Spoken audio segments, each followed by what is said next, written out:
Plan అయిన తర్వాత నేను ముందుకెళ్ళాను. నాకు పిచ్చేంటి ఏం లేదు, ఏ మీటింగ్ జరిగినా ఫస్ట్ సీట్ నాకే ఉండాలి, నేను నా టీమే ఉండాలి ఫస్ట్ వరుసలో, లేదంటే గలాట్లో పెట్టుకునేది నాకు కావాలా అలా అయినా. కానీ అలా చేయడం వల్ల ట్రైనింగ్లు వింటూ నేర్చుకుంటూ అలాగే నేను అచీవ్మెంట్లు పెంచుకుంటూ వెళ్ళిపోయినాను.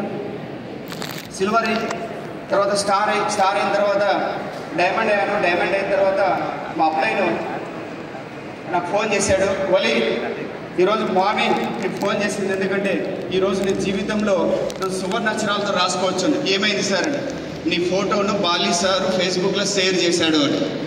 పెయింటర్గా ఉంటుంటుంది కదా, అది నేను లేచి ఫేస్బుక్ చూస్తే అది సారు షేర్ చేశారు. Very happy. ఆ రోజు నుంచి నాకు లైఫ్ టర్న్ అయింది. అలాగే కారు కూడా తీసుకున్నాను. కారు ఎవరు టచ్ చేయదనే వాళ్ళు, పెయింటర్ అంటే పెయింట్ మళ్ళీ క్లీన్ చేసుకోలేము టచ్ అయిన వాళ్ళు.